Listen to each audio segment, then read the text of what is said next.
¿qué tal amigos? Buenos días, bienvenidos a los desayunos de 24 horas, jueves 7 de octubre. La Comisión de Soberanía y Seguridad de la Asamblea Nacional presentó al Ejecutivo un plan de 33 acciones a ejecutar ante la crisis del sistema carcelario del país. Para ampliar los detalles nos acompaña Ramiro Narváez, asambleísta por la ID y presidente de esta comisión. Buenos días, bienvenido. Estimada Liz, buenos días, un gusto poder compartir este espacio y informar a la ciudadanía las acciones que la Asamblea Nacional viene realizando para abonar, para aportar a la solución de la crisis carcelaria.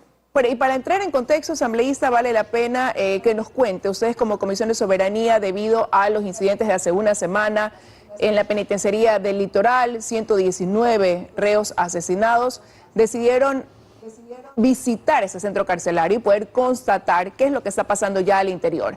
¿Qué encontraron en esa visita? Estimada Liz, me parece importante comentar que nosotros cuestionamos que las autoridades reaccionan cuando suceden estos lamentables hechos. Pasa la noticia 1 o 2 semanas y se olvidan de atender el sistema de rehabilitación social. Nosotros asumimos la presidencia de esta Comisión de Soberanía, Integración y Seguridad Integral en el mes de mayo e inmediatamente iniciamos un proceso de fiscalización del sistema carcelario. Es decir, nuestras actuaciones no son en función de los lamentables hechos que sucedieron, sino que es en función de solucionar este problema que ya viene sucediendo desde hace mucho tiempo. La semana pasada, más de 116 muertos, pero en lo que va del año, la crisis carcelaria ha dejado un saldo de 250 personas fallecidas. Uno de los elementos que nosotros realizamos fue llamar a todas las instituciones vinculadas, incluido el sistema judicial. Y otro de los elementos que nosotros realizamos fue enviarle al presidente de la República algunas soluciones para que se solvente el tema carcelario. La primera nosotros la enviamos... Pero previo a poder hablar de esas recomendaciones, me gustaría, como le decía, para entrar incluso en contexto, lo que ustedes pudieron ver una vez que visitaron la penitenciaría del Litoral y que de ahí pues sí, llevó a la presentación, a la modificación o ya articular recomendaciones más precisas en torno a lo que pudieron presenciar. Sí, estimada Liz, me gustaría que se pasen algunas imágenes que enviamos a producción para poder entrar justamente en este contexto. Sí, váyanos contando, hasta eso vamos poniendo Ustedes podrán revisar en algunas imágenes. Cuando visitamos la penitenciaría hay un total descuido. Ahí están hacinados los funcionarios administrativos. Esos son los expedientes de los presos que se mezclan, que se destruyen y que por lo tanto no se acogen a procesos adecuados como los beneficios penitenciarios, como revisar sus procesos para que cuando cumplan la sentencia puedan salir en libertad. Ahí tienen ustedes impactos de bala en las oficinas del personal administrativo. Ustedes pudieron ver basura amontonada. Esa es la realidad que viven los centros de rehabilitación social. Nosotros hemos planteado al Estado que frente a estos hechos se haga un cambio estructural del sistema de rehabilitación social. Invertir recursos es importante, pero hay que invertirlos de manera eficiente en lograr rediseñar todo el sistema de rehabilitación social. Empezando por dónde, con todo lo que encontraron, porque esas son imágenes de lo que pasa en la parte administrativa, un poco quizás en los exteriores, pero ustedes pudieron palpar desde el paso 1, desde que uno va ingresando a la penitenciaría, cómo son los controles, cuáles son quizás las debilidades tecnológicas que tienen, la falta de recursos o de implementos en ese sentido que dan paso a una serie de cosas que ya pues es de conocimiento público, ¿no? Los primeros filtros lastimosamente tienen escáner que no funcionan, lo que facilita el ingreso de armas blancas, municiones, y son los elementos que generan estas olas de violencia al interior. Nosotros el 23 de julio hicimos las primeras recomendaciones al presidente de la República para que tome acciones de corto y de largo plazo. Lastimosamente prestó oídos sordos y los actos de violencia se siguieron generando. Este día lunes presentamos, como usted manifestó, una resolución de 33 puntos que son de acción inmediata, es decir, no requieren reformas legales, no requieren inversión de presupuesto, lo que necesitan es la voluntad del gobierno de actuar, el cual ha estado indiferente ante estos hechos. Sentimos que la respuesta del Ejecutivo ha sido débil frente a esta crisis. Las recomendaciones se las ha hecho la Asamblea Nacional. las ha realizado la Corte Constitucional del Ecuador, las ha realizado la Comisión Interamericana de Derechos Humanos y también se ha sumado a estas recomendaciones las Naciones Unidas. Si el gobierno no quiere escuchar y deja que este impacto que ha visto la sociedad la semana pasada pase y no se toman medidas, se van a volver a repetir estos lamentables hechos. Hay un número de propuestas. Dentro de las 33 recomendaciones, el punto 1, dentro de lo que resuelven como Asamblea Nacional, es que se nombre el delegado responsable de ejercer la presidencia del Organismo Técnico de Rehabilitación Social. Fue designada la secretaria de Derechos Humanos, Bernarda Ordóñez, para manejar este tema y ya para hoy se ha convocado una reunión de los integrantes de ese directorio, pero es ella quien está a la cabeza. Se nombró el 2 de octubre, es decir, el sistema de rehabilitación social, en medio de la crisis más profunda que ha tenido, estuvo en acefalía. Y lo más curioso es que se nombre a Bernarda Ordóñez de la Secretaría de Derechos Humanos cuando en el mes de julio le llamamos a comparecer a la Asamblea Nacional y nos manifestó que la Secretaría de Derechos Humanos no tiene nada que ver con la violación de derechos humanos que se generan al interior de las cárceles. Curioso que hoy sea la responsable de este sistema. En este punto, yo recomendaría respetuosamente al presidente de la República que revise el liderazgo de quien debe manejar esta rectoría para lograr esta reestructuración del sistema de rehabilitación social. Ahora, hoy, como digo, están convocados a una primera sesión, este directorio técnico donde participan algunos ministerios de Estado. ¿Qué esperarían como resultado y que se convierta en una primera acción concreta a ejecutar una semana después de la mayor masacre, al menos durante este año, al interior de las cárceles? Recordemos que la primer masacre de este año fue el 23 de febrero. Por lo tanto, en el mes de mayo, cuando el presidente asumió sus funciones, ya debió organizar el equipo para que tome acciones. Espero o estamos a la expectativa de lo que puedan resolver, pero independientemente de eso, todos los integrantes del directorio del organismo técnico están llamados a comparecer a la Asamblea Nacional el 11 de octubre, el día lunes 11 de octubre. Ahí vamos a revisar sus competencias, sus acciones, sus omisiones respecto a esta crisis. Pero la Asamblea quiere ir más allá.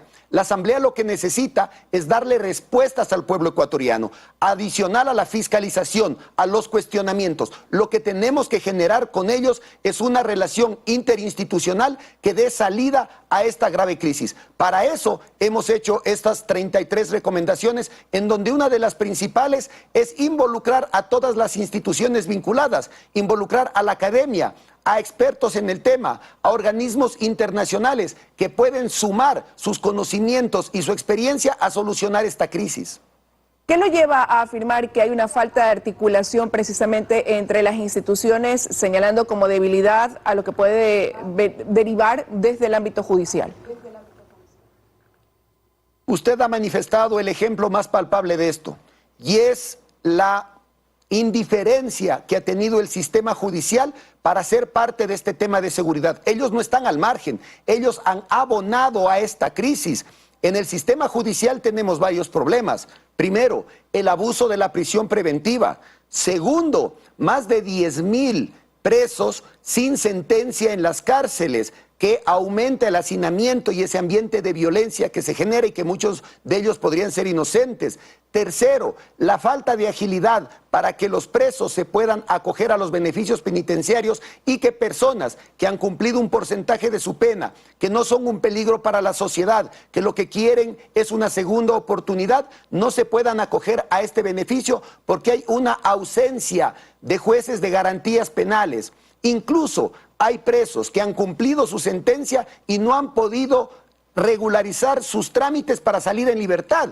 Hay un caso que uno de los fallecidos había cumplido ya su pena y la burocracia, la lentitud del sistema judicial no permitió que salga en la fecha señalada y fue una de las víctimas en estas masacres. El sistema judicial tiene una gran responsabilidad en esta crisis carcelaria y por lo tanto también tiene que abonar a encontrar las soluciones. El presidente de la Corte estuvo esta semana también en este espacio y ellos también están solicitando una reunión para exponer una serie de soluciones, reconociendo la falta de los jueces de garantías penales. Decían que hay 5.000 causas represadas que pudieran dar paso a agilitar o a descongestionar el hacinamiento que hoy hay también en la penitenciaría. Entonces, desde ese punto se comienzan a dar recomendaciones de un lado, de otro lado, cómo articularlas quizás todas para poder ayudar en esta crisis del sistema penitenciario que atraviesa el país. Uno de los elementos que nosotros hemos planteado es que se genere esta relación interinstitucional. Y como le manifiesto, es penoso que luego de estos lamentables hechos recién las instituciones reaccionen y quieran buscar soluciones cuando lo debimos hacer desde el mes de mayo. Pero está bien, no importa. Hoy lo que toca ver es hacia adelante. ¿Qué buscamos nosotros? Que se generen mesas técnicas en donde estemos todas las instituciones vinculadas para aportar a la solución de la crisis. En una de las comparecencias del sistema judicial a la Asamblea Nacional, que la hicimos en el mes de julio, mientras que el defensor público manifestaba que había un abuso de la prisión preventiva, frente a él estaba el representante de la Fiscalía y manifestaba que no hay tal abuso. Ese es un ejemplo de la falta de coordinación que hay entre todas las instituciones, incluyendo el sistema judicial.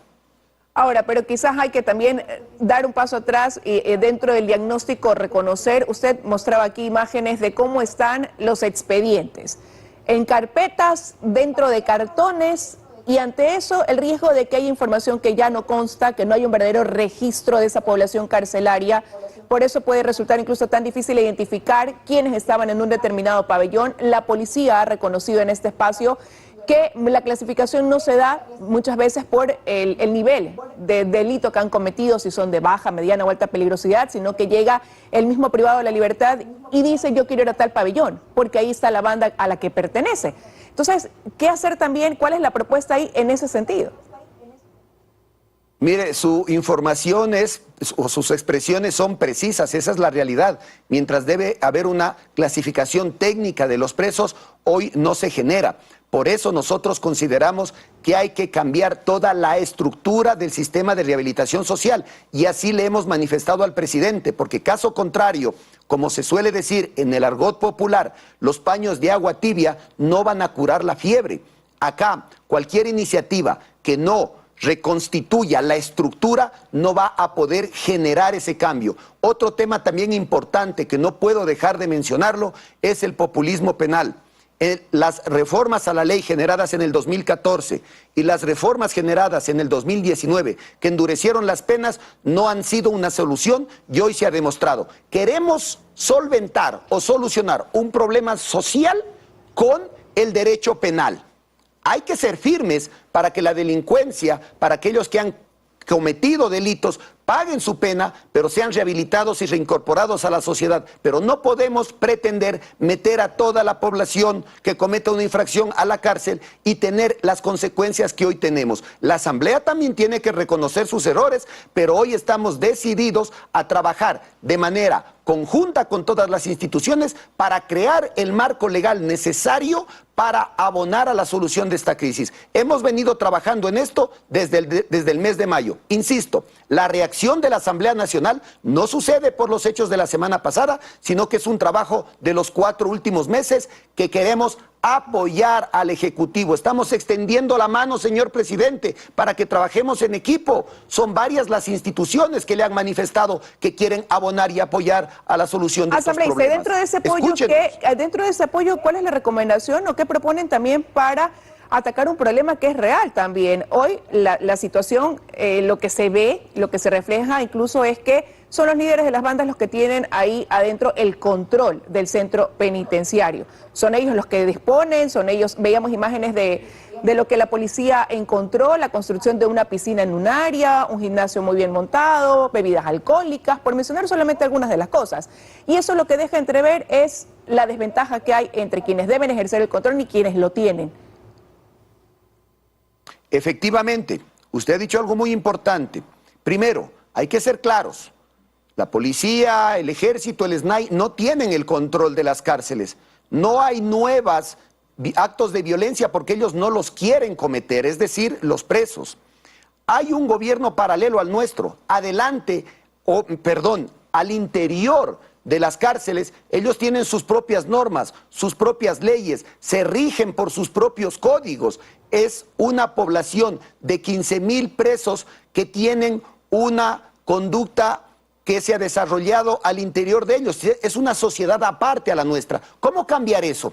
Una es generar una infraestructura adecuada para lograr generar procesos de rehabilitación, de separación, del control del movimiento de los PPLs. Pero no podemos caer únicamente en cambiar la infraestructura. También tenemos que reestructurar el modelo de gestión, la participación de todos los ministerios que son parte del organismo técnico para que se implementen verdaderos procesos de rehabilitación social. Es por eso la urgencia, señor presidente de la República, de hacer un cambio estructural y de prestar oídos a todas las instituciones que queremos aportar con las soluciones a este problema.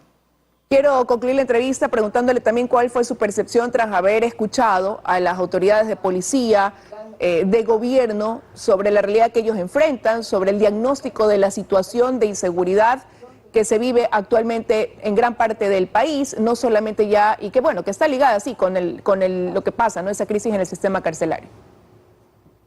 Sí, mire, efectivamente, el problema o la crisis carcelaria y la inseguridad ciudadana están relacionados, pero las soluciones son distintas. En el tema de seguridad ciudadana, esta asamblea también viene trabajando en la reforma a varias leyes y también en la construcción de un gran código orgánico de seguridad del Estado. Aquí yo debo reconocer que ha habido la predisposición de instituciones como el Ministerio de Gobierno, como la Policía Nacional, como el Ministerio de Defensa, como otras instituciones, como la Secretaría de Gestión de Riesgos, que están trabajando de la mano con nosotros para crear ese marco legal y para fortalecer a las instituciones del Estado para que puedan hacer de mejor manera su trabajo. Aquí estamos revisando, como por ejemplo, leyes tan fundamentales como el uso progresivo de la fuerza, para que permita que las instituciones o las entidades del Estado encargadas de la seguridad puedan ejecutar de mejor manera su trabajo y estén protegidas dentro de un marco legal. Son las opiniones de Ramiro Narváez, asambleísta por la Izquierda Democrática y presidente de la Comisión de Soberanía de la Asamblea Nacional. Gracias por haber estado con nosotros esta mañana. Que tenga un buen día. Gracias.